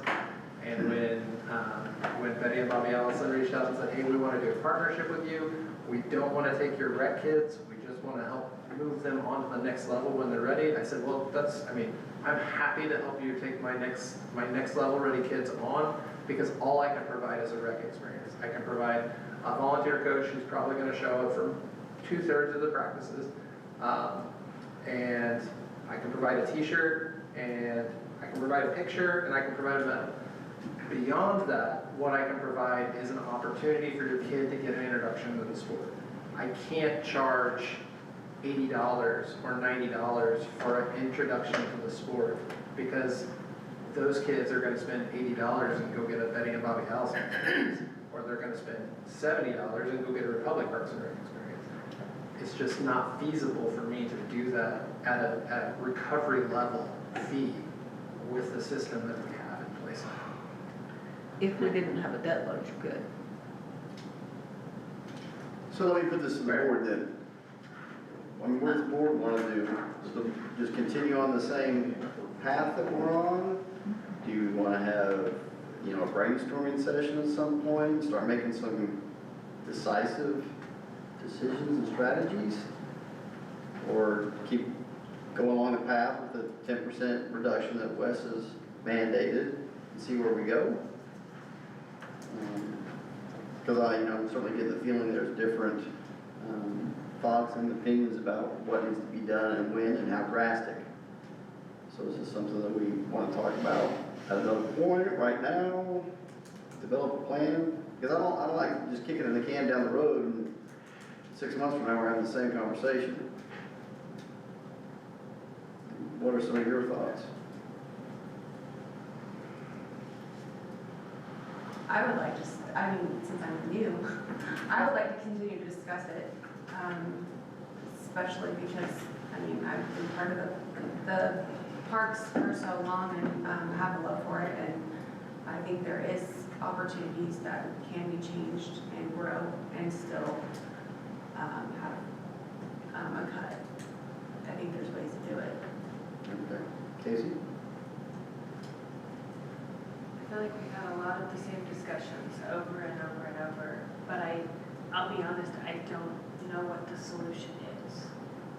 That's my quandary. I truly don't know what needs to be done, because like Jason said, I don't think that there's a lot of rates that could increase, because we don't have the facilities, if you will, to provide a better quality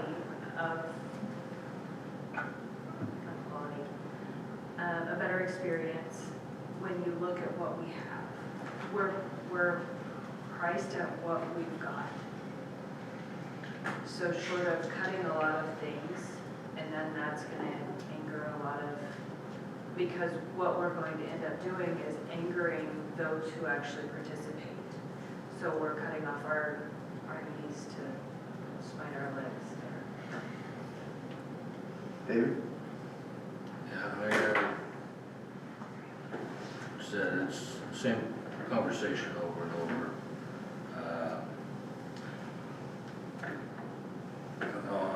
I think the park board needs to get more involved. Okay. I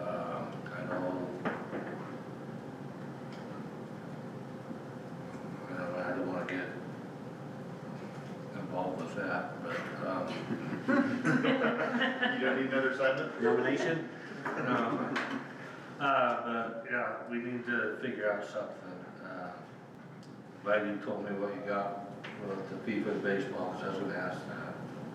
It was a full uniform or just t-shirt, cap? It's just a t-shirt. Yeah, It doesn't just a even, not even a cap. We used to do t-shirt and cap. I We know got the this cap. was brought up at the park meeting, I know that. But where I'm from, every little league I played in, the parents work the concession stands. You don't pay anybody to work those concession stands. They were assigned a time to do it. That saved a lot of I money have right worked there. a lot of concessions, I know, Nobody likes doing that. nobody likes it, but everybody does it. Right. It's part And of, if they don't work their spot, their kid sits. I'm sorry, that's the way it has to be. And I know everybody says parents won't do that here, but what are we gonna do? Yeah, I would say parents won't do that here. I really struggle every year just getting enough parents to coach. Maybe the pressure that is coaching a 3-year-old soccer is significantly greater than managing a concession stand. well, it's But on a schedule, it rotates. sure. You know, you don't, and you don't. You still get to watch your kid Yeah, play. you don't work it when your kid is playing, you Yeah, work it I think that's a great idea. Well, okay, so as a soccer coach my husband and I coached soccer for many years. Like Republic, they bring their own teams, and so they have their own coaches. We were coaches in the Willard, club. We didn't make anything. We got a decent, cut of the fee for our kid, but we were the ones who, coached, but we brought our team to Republic. And what, have you ever thought about doing that, is bringing people in? Yeah, that's a conversation that we have literally every year where we ask, do we take team registrations? What we have discovered historically, that like I said, we talk about it every year, we try it about every 3 years. We get 3 teams that come in and absolutely dominate all the other little kids, and then we lose a third of our registration the following year. Because, my kid doesn't think, he's not ready for that. And they just don't sign up. Like I said, that's that conversation, because you can charge more for a team registration. It's less per child, but it's a bigger chunk at once. So it's a conversation that happens where it's like, should we do team registrations? And then we relent. We end up with a couple of teams that come in and they practice offsite. And they've been playing together since they were 8. And they just make all the other kids feel stupid, and then they hate soccer, and then they just don't sign up next year. So, and that's not to just throw a rock in the pond and be like, that's a dumb idea. It's not. I don't think there are any dumb ideas. I think it's an idea that the upside is great and the downside is equally great. Carol? Well, we go on to Lake Country, got our butts handed to us. We come back to Republic, and we were actually dominating. So it's kind of sucks because there was no really in between. We want to be here in between. Yeah. So what say you, Carol? Well, my oldest son is 50 years old, and we have been involved in sports in Willard since he was old enough to play, clear up until he graduated high school, including with the park board. I supported the Bloomin' thing for many years. I've not seen a lot of change going forward to entice children to play. It's been the same t-shirt, the same medal, for as far back as I can remember, and even going with my grandchildren playing in sports. So while we don't have the high dollar draw, there are subtleties that can, I think, be done. I think under Wes's direction, I think it's probably going to head in a good direction. So I think one of the things we should do is maybe discuss it a little deeper, maybe come up with some thoughts individually to bring to a discussion, because we all have our different thoughts. I know where it's been, I know where it is, so call me the old baseball people. But I just think we should have a better discussion with the thoughts and ideas versus trying to do it all in a night and being tired. That's my thoughts. I have a thought on that. I mean, just as P and Z is pulling us in to collaborate, that was one of the things that I've been thinking about. It's like, well, we have a park board, but we've never heard from the park board the entire time I've been here. So is that something that we collaborate with the park board to see, I mean, I'm like, what is their, I mean, I know an alderman, you're supposed to oversee the budget and look at ordinances. What is the park board's role and responsibility in being the park board? Do we collaborate with them? Do we have a park board night that? My understanding, correct me if I'm wrong, Jason, but I raised a similar question when I got here. Jason had some discussions with the park board, and I understand that they feel more comfortable in more of an advisory role, which leaves us with the budgetary oversight stuff on the board side here. You may I've get. not been advised from anything, so if they're advisory role, then. Yeah, it seems like that's, and correct me if I'm wrong, that was about the scope of it, wasn't it? Is they don't want to, I guess, be the sayer of no. So that kind of leaves it to Jason and I to chart the direction, and then you guys to. So can hold we that maybe oversight. revisit that and set it up similarly to how P and Z is, where we have a board liaison? Anything can be changed, yes. And that absolutely could be something you could entertain. And that way we have somebody, a member of the board who attends park board meetings, Mhm. and we have Mhm. some actual, Yeah. I mean, I've attended one of the P and Z meetings and I saw David's input, and, he's a hands-on part of P and Z. So it seems like we should have that. For crying out loud, the park board is a very large, the parks department is a very large portion of our annual budget. It seems like it would be a really valuable part to have somebody be a hands-on member of that group. Mhm. Yes, I think it'd be a great idea. Joyce, let me ask you this, as someone who has analyzed the numbers in the data, short of taking a hatchet to programs and departments, do you see? Easy. No, don't, if you feel comfortable answering this question, don't answer. Go ahead. But I mean, do you see, a way forward to turn the financial ship around? I do, and I mean, it's funny that you asked because, I have friends that are very pro Doji.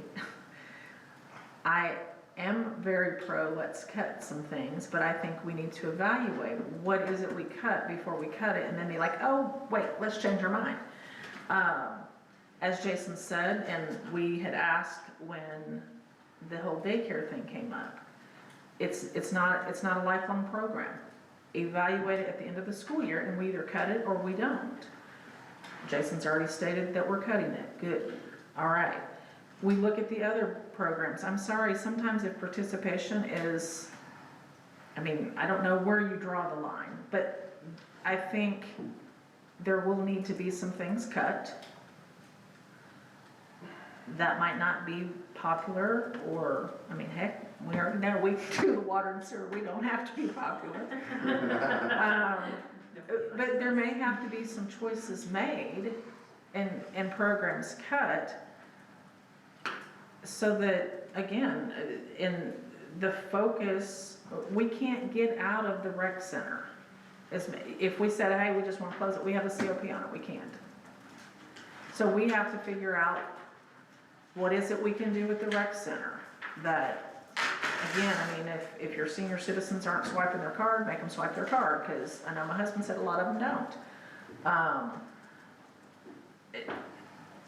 I don't know the answers, but I do know that when you have more expenses than you have revenue, there's just really two ways to fix that. Get more revenue, so up your fees, or cut expenses, and sometimes you have to do both.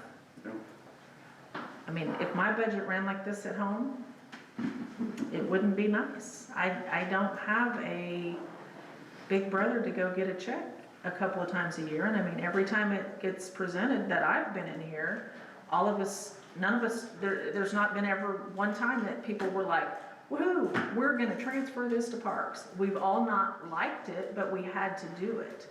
And I think at some point that has to stop. Again, is it we have too many programs? I don't know. Again, that's where I'm saying, is the park board, is that direction that they help give us? And if they don't wanna say no, then can they figure out how to increase revenue? Okay. Let's do this for now. If you guys want to have a work study, I mean, obviously what you guys were talking about, Casey, with, you know, getting some more input from the Parks Department, because I know there's some good people on the Parks Department, I mean, and the board. I mean, they did a tremendous work of building $1 million parking cost, what, Jason, $20,000 if that? The park board has gotta be a great source of something.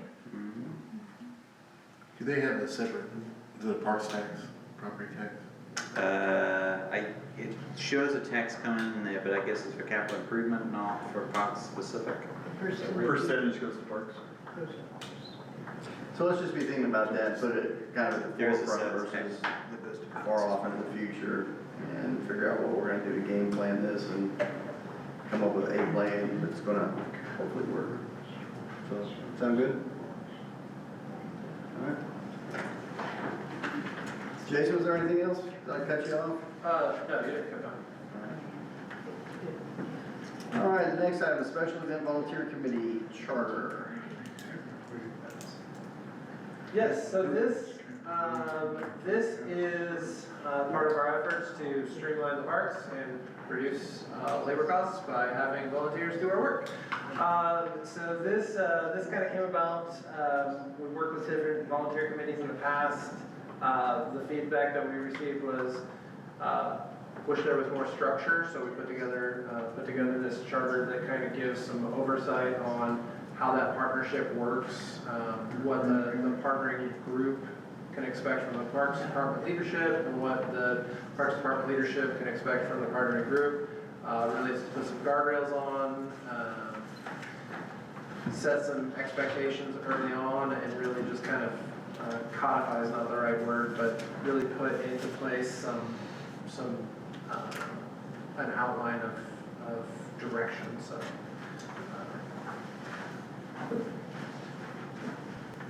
Wes may have more on making it a policy. Well, yeah, again, bottom line stuff, I believe ahead of scheduling, setting up these volunteer committees, it's better to set the rules of the road first, and then set the committees second, rather than set the committees and then go, well, now we've got to make rules, and then you get the cross favoritism, or you're doing this because it's something you said and hurt feelings. So Jason put this together, we've reviewed it a couple of times, it seems like a good, strong first step in this to set those rules, and then hopefully in time we'll see more committees come together and help parks do some of this work. So does this put I mean, I don't really see the volunteer committees are working with the Parks Board, and again, I don't necessarily know that role. So there's certain deliverables they're gonna have to kind of keep parks apprised of, and that was designed so that if, for example, they're working on Freedom Fest and the deliverable wasn't done and it looked like they weren't making progress, it would give parks enough time to step in and shore up. So there is an expectation of ongoing communication with the parks oversight. Am I referencing that right, or is there anything you want to add? Yeah, so the the main goal is really just to kind of be able to delegate some of that responsibility with some clarity. So like, you know, like you use the example of Freedom Fest. If I've got a Freedom Fest committee that's working on Freedom Fest and they're going out and seeking sponsorships, they're communicating about that back to the Parks Department so that we're not then going and saying, hey, Casey, will you give us $500 for Freedom Fest? When you're like, I already gave $500 for Freedom Fest. What are you guys doing? I already lost my $500. That's part of it, is just kind of put those tools in place to be able to communicate more efficiently and effectively, kind of set some goals on, here's the thing, you're gonna solicit $500 from Casey, and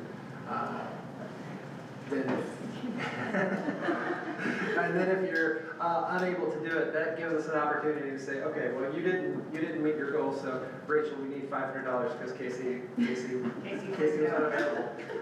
Casey was unavailable to provide that support. So that's just kind of what the goal is, and then kind of have that open line of communication and put everybody on the same page at the start rather than trying to catch up at the end and having some cross communication with the public. Like I said, we have a lot of really good partners in the community, and I want to make sure that we keep that by not looking like we don't have our ducks in a row when we go and say, hey, will you support us?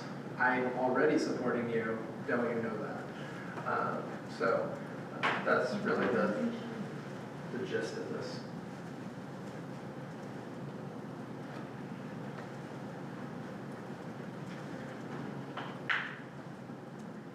All right. If there's nothing else on that, Wes? Administrator remarks? Well, I will fill you all with dread by saying I have an awful lot, but I'll try and keep it short.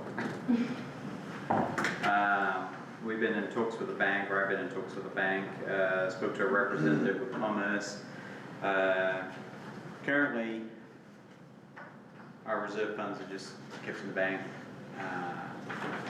We get about 2.1% interest, which I had some money in a money market while I was waiting to buy, and it was earning about 5.8%. So I looked at that and go, well, hold on a minute, that's kind of a little anemic.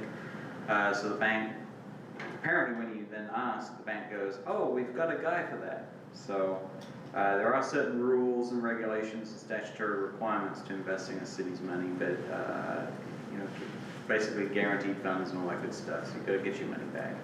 And there's also a cap to how much you can invest.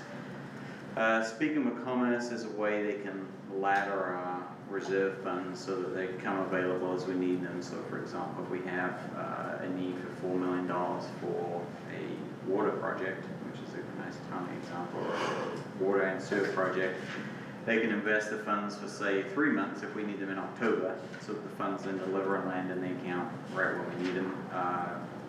They're talking to them, you can also pull them anytime if you go, uh-oh, they said they generally don't penalize on those things, so it doesn't necessarily tie it up completely, but point being, roughly structuring, laddering, and investing these funds, we can take our effective interest rate from 2.1 to about 4.1, which is a lot better, and it's about as high as they can get it. We will talk to other banks to make sure we're getting the best, bang for the buck. Rough calculation, it looks like we could make anywhere between $35,000 and $40,000 increased interest in our bank, so it's another way to structure interest. The plan they proposed going over about a 5-year period was an additional $176,000 to the city. So to me, it was a way of earning my keep if we could figure it out. I just have to sit and kind of keep an eye on things and make sure I'm telling them to sell, invest, and ladder appropriately. We do have the banking going out to bid, so it may give us another opportunity to talk to other providers. We had loosely talked with Harvest, and they kind of proposed that they also have a municipal financial advisor, and I think that as we move to look at banking options, we make sure we're getting the best return. If the public is interested in this money, just like we would have it in our bank account, and we want to draw interest, I think we owe it to the public to make sure we're getting them the best interest for their funds as well. So this is a way of capturing that. I don't have anything kind of concrete yet. We'll have those discussions as they go, but just front end, it looks like we're missing an opportunity and have been for a while. So I intend to try and get that structured where we capitalize on it going forward. I&I update. We got an update on the flow meters. Yay, they work, so we don't have to buy any more. They found that 2 probes had failed. We have 8 probes, and of those 2 had failed, so we'll buy 2. They will get our probe fleet back to full. We've ordered a tough book type laptop so that they can take it out in the field and start using this.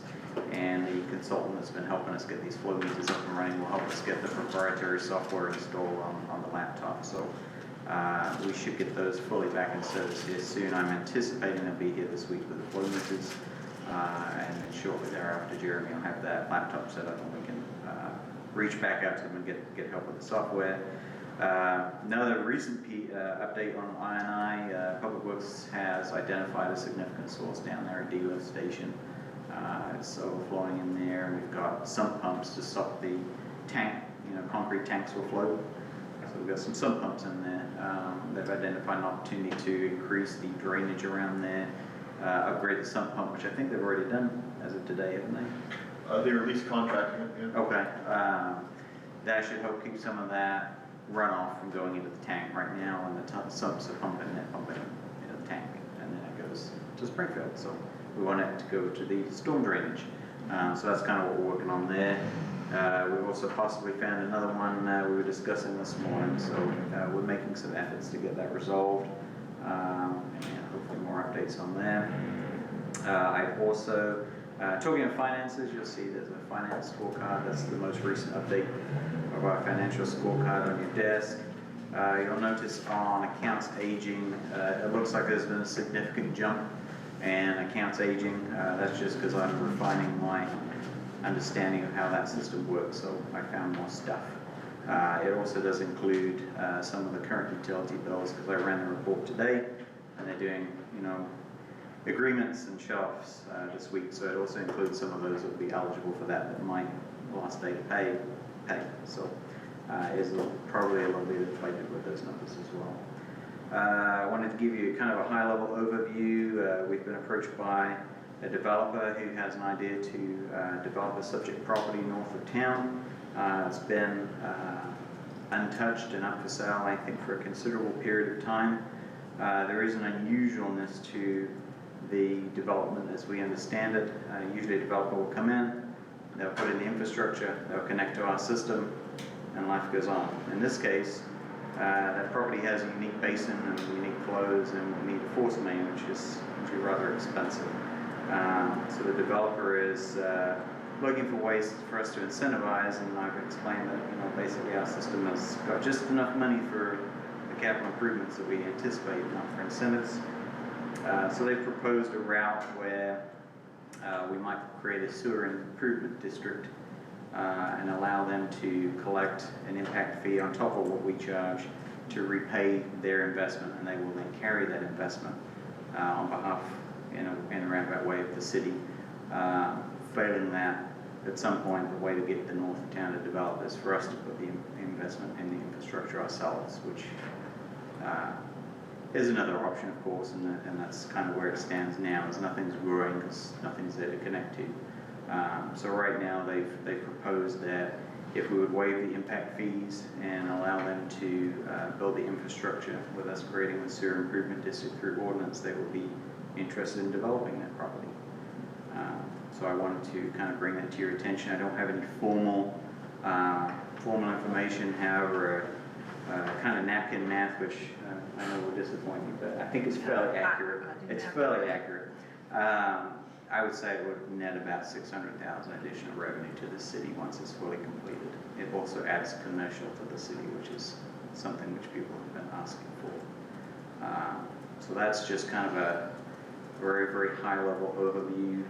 If any of you don't have any specific concerns at the moment, we'll keep pushing ahead until we can get a final deal to you guys to consider.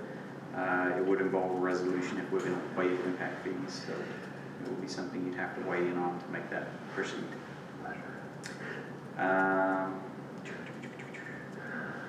Note I have here on next meeting will be Memorial Day. Do we want to move that to the next day, or? Yes. Yes, okay. I figured as much, but I wanted to No, check. we wanna do it down at the lake with Troy. Ooh, Got an open door I didn't know we policy. had a Yeah, field trip. So we'll move that to the next business day. Some interesting news, hopefully. So the Water Advisory Board is now fully set up. We've got all the members on board for our inaugural meeting, May 14th, here at City Hall at 5:30 p.m. There probably won't be anything super exciting, but you're obviously welcome to come. It'll be open to the public, so anybody can come. Our agenda is kind of more of an orientation, go over sunshine laws. We're going to have JR come in, Mike will be there to talk about the infrastructure and kind of give them as best overview as we can. We've committed to keeping it under an hour, so I told them there may be a part 2, because there's a lot of information. But Mike's talking. Well, this is true. Don't invite JR and this is true. You can expect it to be under an hour. So, you know, we want to give them the best grounding so they can take their role as well as they can and be comfortable in doing what they're doing. So, if it takes a couple of meetings, we'll do that. Hopefully in that first meeting as well, we'll also set the canter. I'll let you know we're going to be quarterly, weekly, monthly, maybe weekly to begin with and go to quarterly, or what is their preference. So looking forward to that. That's going to be a very interesting one. And then of course that's part of our transparency effort of opening the books and seeing what they look at as far as what kind of reports do you envision will be helpful and how does that look. So very much looking forward to that conversation. And then we've got Click It or Ticket coming up. PD talked about this morning. From May 19th through June the 1st, that's the occasion. We're planning on doing some messaging on a schedule to kind of get word out to the public, do some education. Interestingly, I heard only 1 in 6, doesn't wear a seatbelt, but then they have 60% of those people who have a fatality. So it's pretty serious stuff when you dig into it. So we'll get some messaging out. There's some nice videos and resources that we'll link to as well ahead of the event. And that is as short as I can make it. That's all I have. Thank you. All right, if nobody has anything else, we get a motion to adjourn the meeting. I'll make a motion that we adjourn the meeting. I'll second that.